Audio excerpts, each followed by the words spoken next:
नमस्कार, आप देख रहे हैं बहस बिहार की और आपके साथ मैं हूं विवेक। अब रामचंद्र का क्या होगा? आरसीपी दिल्ली से पटना आए तो पत्रकारों ने उनसे बात करने की कोशिश किया, बात ही की थी, लेकिन जब बात उनसे शुरू होती है तो रामचंद्र थोड़े खिसियाए हुए से लगते हैं। लेकिन वो कहते कहते वो बात कहते हैं जिस पर जेडीयू में ही तनातनी शुरू हो जाती है और जेडीयू के प्रवक्ता कहना शुरू कर देते हैं, बयान देना शुरू कर देते हैं। आरसीपी का कद इतना भी छोटा नहीं है। आरसीपी जेडीयू के राष्ट्रीय अध्यक्ष रह चुके हैं, पूर्व केंद्रीय मंत्री रह चुके हैं, पुराना अनुभव है। और ये जो तस्वीर आप देख पा रहे हैं, ये आरसीपी सिंह जब पटना पहुंचे थे तब की तस्वीरें हम आपको दिखा रहे हैं। ध्यान से देखिएगा, समर्थक थे, भीड़ थी, आरसीपी सिंह जिंदाबाद के नारे लग रहे थे, उद्घोष हो रहा था। लेकिन आरसीपी सिंह जब गाड़ी में बैठ गए तब पत्रकार मित्रों ने उनसे सवाल पूछ दिया और सवाल जो पूछा उसका जो जवाब आया वो कुछ विवादों से भरा जेडीयू को लगा, क्योंकि यह बयान नहीं देना चाहिए था, ऐसे जेडीयू के नेता, अन्य नेता मानते हैं। इस मामले को समझने के लिए उस दिन जो उन्होंने कहा, एक एक बात जो कही, 5 अलग अलग जो बयान दिए, वो हम सबसे पहले आपके सामने रखने जा रहे हैं। क्या कहा था रामचंद्र यानी कि आरसीपी सिंह ने? देखिए, हमारे साथ क्या कोई धोखा करेगा जी? मेरे साथ क्या कोई धोखा करेगा? मैं देखिए, मैंने बताया ना कि भाई मैंने अपने परिश्रम से, मैंने अपनी ताकत से अपनी एक पहचान बनाई है और वो पहचान और बढ़ेगा, क्योंकि मेरे में जो आत्मविश्वास है और मेरे में जो सकारात्मक सोच है और जो ऊर्जा है उसमें कोई कमी आने वाली है। मेरी किसी से कोई नाराजगी नहीं है और मेरे जितने साथी हैं सब लोगों ने इस पार्टी के निर्माण करने में, इस पार्टी को मजबूत करने में और बूथ स्तर से लेकर करके राष्ट्रीय स्तर तक काम करने में महत्वपूर्ण भूमिका निभाई है। और मेरे कोई भी साथी हैं वो नाराज नहीं है। जितने भी हमारे साथी हैं सब लोग हमेशा पार्टी के लिए काम करते रहे हैं और मजबूती से करते रहे। पार्टी बनाने को लेकर चर्चा है। अरे वो देखिए, हम सीधा आदमी हैं और हम सीधा चलते हैं और हम बता तो दिए, मैं आ गया हूँ जमीन पर, मैं अभी अपने गांव जा रहा हूँ, मैं अपने गांव में रहूंगा और वहां पर मैं अपने कार्यकर्ता जितने हमारे बिहार में जहाँ जहाँ भी मुझे बुलाएंगे सब जगह मैं जाऊंगा। आपको लेकर क्या? अरे देखिए, पार्टी में किसको कौन निकालता है इससे मेरा क्या लेना देना है। देखिए, लेकिन एक बात है, कहीं भी चाहे आप पब्लिक लाइफ में हो, प्राइवेट लाइफ में हो, कभी भी किसी के साथ बीच हंटिंग नहीं होनी चाहिए। बीजेपी में जाने को लेकर। अच्छा सुनिए, आप लोग जो है मीडिया के लोग हैं जनाब जी सर, और आप लोग क्या, आप जरा समझिए, जो सामान्य कर्टसी है उसको भी आप लोग किस तरह से रख दिए। और उनके एयरपोर्ट पर मैं उतरा तो मुझे क्या, उन्होंने सारे पहले सुन तो लो, उन्होंने मुझे और सम्मानित किया। इसमें कौन सी बात है भाई? साधारण जो कर्टसी है उसको भी आप लोग इस तरह से रखते हैं। सर भाजपा कब ज्वाइन कर रहे हैं वो आपको पता होगा। चलिए, जो कुछ किया मीडिया ने किया, आरसीपी सिंह ने तो कुछ किया ही नहीं। उनका तो स्वागत हो रहा था, तो फिर ऐसी नौबत क्या आ गई कि राज्यसभा नहीं उन्हें जाने दिया गया? ऐसी नौबत क्या आ गई कि गाड़ी में बैठे बैठे कह रहे हैं कि अब तो मैं जमीन पर आ गया हूं, उतर गया हूं? ऐसी नौबत ही क्यों आई? तो क्या एक सवाल है कि नीतीश कुमार जो शीर्ष नेता हैं, सबसे बड़े नेता हैं, बिहार के मुख्यमंत्री हैं, उनकी पार्टी है, और खुद आरसीपी सिंह को जिस तरीके से उन्होंने फर्श से अर्श तक पहुंचा दिया, इसके बाद भी कुछ समझने की जरूरत है क्या? और आरसीपी सिंह प्रशासनिक अधिकारी रह चुके हैं, समझदार व्यक्ति हैं, तो यह गलती उनसे कैसे हो गई? हालांकि इससे वो गलती नहीं मानेंगे, लेकिन जरूर है कि जो जेडीयू के बाकी नेता हैं, प्रवक्ता हैं, उनका साफ तौर पर कहना है गलती तो आपने कर दी है। हमारे साथ अरविंद निषाद हैं, प्रवक्ता जेडीयू से, मृत्युंजय तिवारी प्रवक्ता आरजेडी से, असफर शम्सी प्रवक्ता बीजेपी से। सबका बहुत बहुत स्वागत है। अगर 26 जून की अगर बाइट यानी बयान आरसीपी सिंह का अगर आ गया होगा तो उसे भी हम आपको दिखाएंगे। चलिए, आरसीपी सिंह और क्या कहते हैं। 26 जून याद रखिए तारीख, सुनाइए जरा। चिराग बीजेपी के हनुमान कहे जाते थे, उसी तरह आप भी नीतीश के हनुमान थे। मैं हनुमान नहीं, मेरा नाम रामचंद्र है जी, रामचंद्र जी। तो नीतीश से इसको सुधार लीजिए। अच्छा, मैं किसी का हनुमान नहीं, मेरा नाम रामचंद्र है। चलिए, किसी का हनुमान नहीं हूं, मैं रामचंद्र हूं। राम का मतलब क्या होता है ये तो अरविंद निषाद बताएंगे। अरविंद निषाद जी, सबसे पहले बयान आपका आया था और जो अरविंद निषाद को नहीं भी जानते थे वो जान गए कि जेडीयू की तरफ से एक कोई फायर ब्रांड प्रवक्ता है जो सबसे पहले आरसीपी सिंह के बयान पर बयान देने के लिए सामने आया है। तो मैं जरा बताइए, एक्सप्लेन कीजिए, आखिर क्यों ये कहते हैं बिहार में तितकी लग जाना, ये ऐसी बात क्यों तितकी लग गई अचानक से? देखिए विवेक जी, उन्होंने कहा कि मैं किसी का हनुमान नहीं हूं, मेरा नाम रामचंद्र है। तो रामचंद्र का मतलब क्या होता है? राम तो सभी के थे और राम में सब कोई अपना आस्था, भरोसा, विश्वास प्रकट करते थे। लेकिन इन्होंने बहुत अहंकार भरे शब्दों में कहा कि मैं रामचंद्र हूं। नाम हो सकता है किन्हीं का रामचंद्र, ये इसमें कोई दो मत नहीं है। लेकिन जिस प्रकार से माननीय मुख्यमंत्री नीतीश कुमार जी इनको प्रशासनिक अधिकारी के रूप में अपने साथ रखा, फिर बाद में इनको राजनेता के रूप में इनको राज्यसभा में नामित किया और आगे की भूमिका तय किया, इनका भविष्य का निर्माण कर रहे थे, इनको लेकर के बड़ी बड़ी बातें किया करते थे। तो जिस प्रकार की बातें इन्होंने पटना आते ही किया, मैं समझता हूं कि आप अब कोई नहीं, क्या आप ये कह रहे हैं कि आरसीपी सेल्फ मेड नहीं है, खुद से उन्होंने अपना विकास नहीं किया, मेहनती नहीं है? मैं वहीं पे, हाँ, मैं वहीं आ रहा हूं। तो आप संघर्ष करके, मेहनत करके आप भारतीय प्रशासनिक सेवा के अधिकारी बने, यह सच है।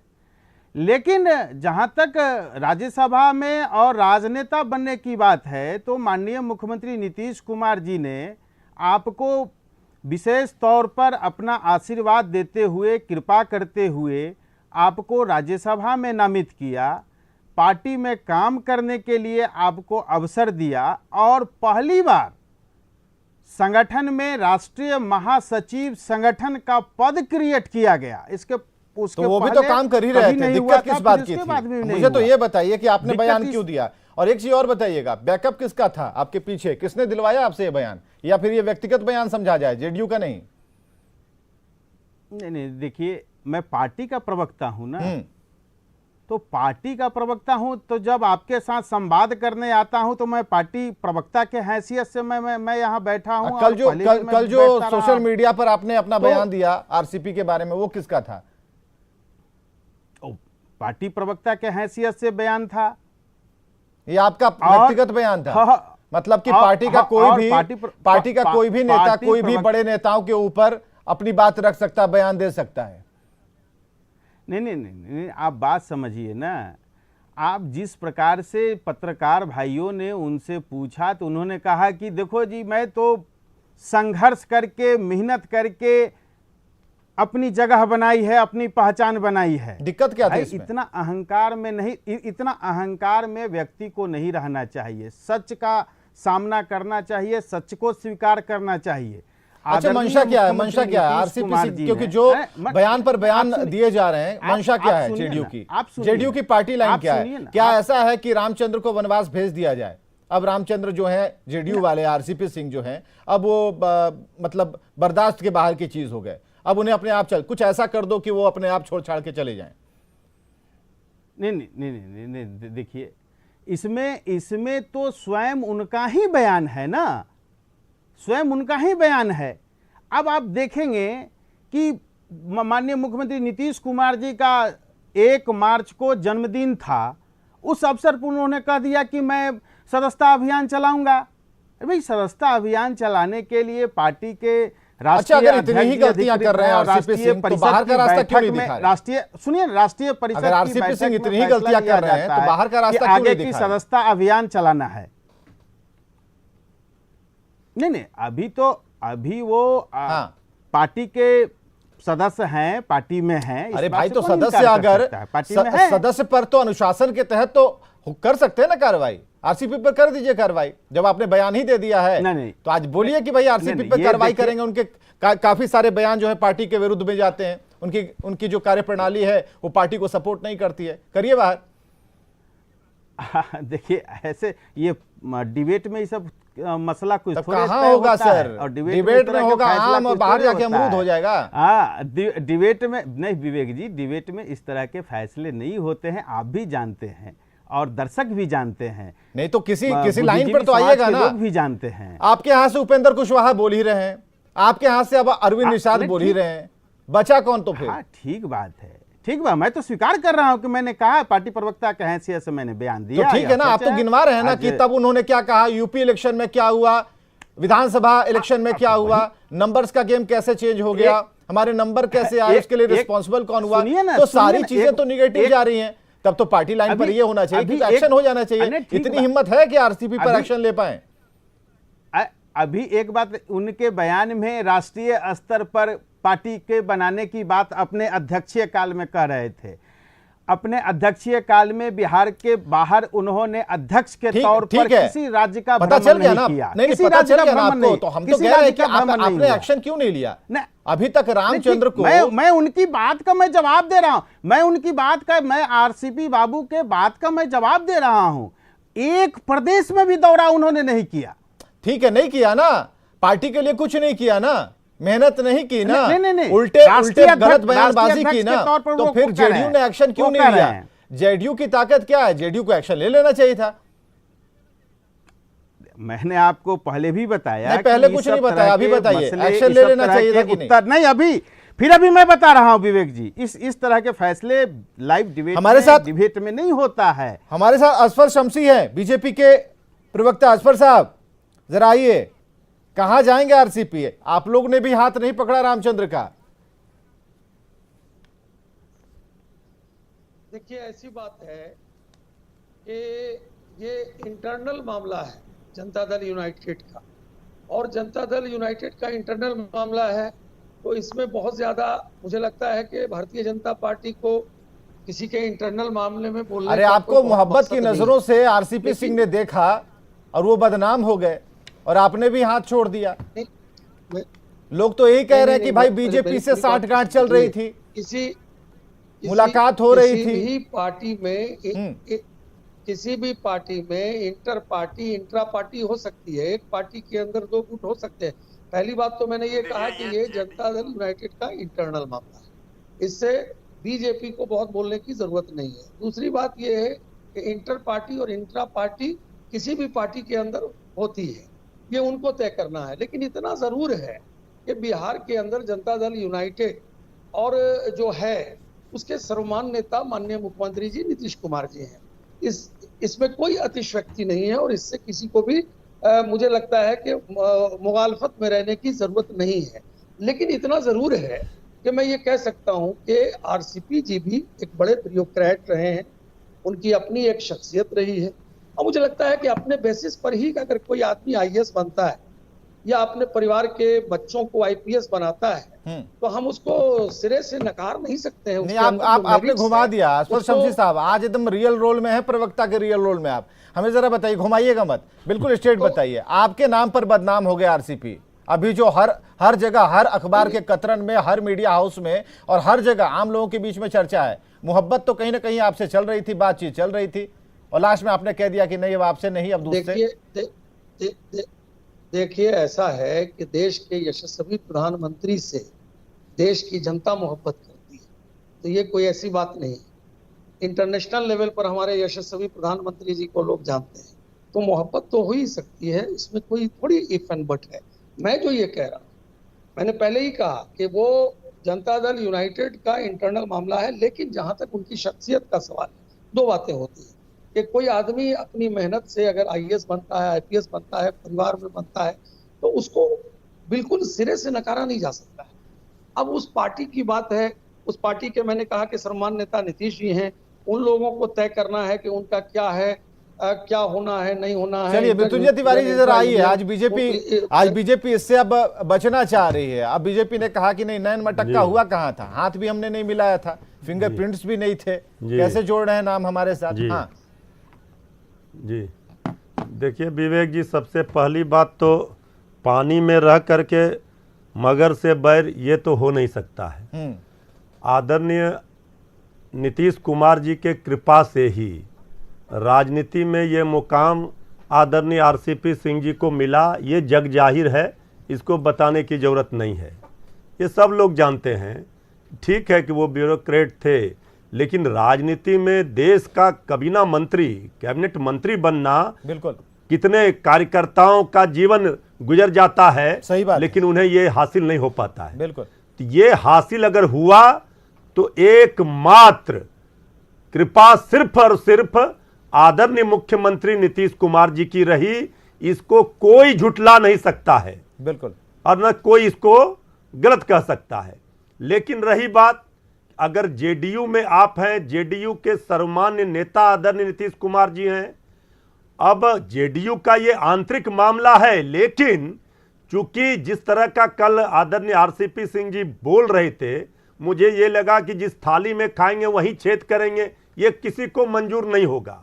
अब आरसीपी बाबू केंद्र के मंत्री बन जाए, कुछ भी बन जाए, लेकिन जेडीयू में वो आदरणीय नीतीश कुमार जी नहीं बन सकते हैं, ये भी बताने की किसी को जरूरत नहीं है।